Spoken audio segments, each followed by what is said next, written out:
কুমিল্লার এক পুরাতন গ্রামে এক পরিত্যক্ত গেট। সবাই বলে রাতের বেলা এই গেটের কাছে গেলেই নাকি তাদের গায়ের লোম দাঁড়িয়ে যায়, আর কেউ কেউ তো নাকি ভয়ঙ্কর কিছু দেখেছে। একবার সেই গ্রামের এক যুবক রফিক সেই গুজবে পাত্তা না দিয়ে রাতের বেলা সাহস করে সেই গেটের কাছে যায়। সেই গেটের কাছে গিয়ে বলতে থাকে, আমি ভূতে ভয় করি না, কেউ থাকলে সামনে আয়।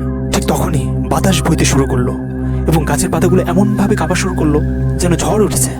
ঠিক তখন রফিক পিছনে আসতে যাবে, বাট সে লক্ষ্য করলো কেউ একজন গেটের পাশ থেকে রফিকের দিকে তাকিয়ে আছে। দূরেই দাঁড়িয়েছিল রফিকের বন্ধুরা, তারা শুধু দেখছিল রফিক স্তব্ধ হয়ে দাঁড়িয়ে আছে। তার বন্ধুরা চিৎকার করে তাকে ডাকলো, কিন্তু সে কোনো সারা শব্দ করলো না। সে সময় রফিক পুরোটা সময় শুধু গেটের দিকে ফ্যাল করে তাকিয়েছিল, যেন তার আত্মা তার কাছ থেকে হারিয়ে গিয়েছে। পরে তারা ভয় পেয়ে দৌড়ে গিয়ে রফিককে জোর করে টেনে হিঁচড়ে নিয়ে আসলো। এই ঘটনার পরের দিন রফিক আর কোনো কথা বলেনি। এরকম আর অনেক সত্য ঘটনা সামনে এই চ্যানেলে আসছে, সো তার জন্য অবশ্যই আপনাকে সাবস্ক্রাইব করতে হবে।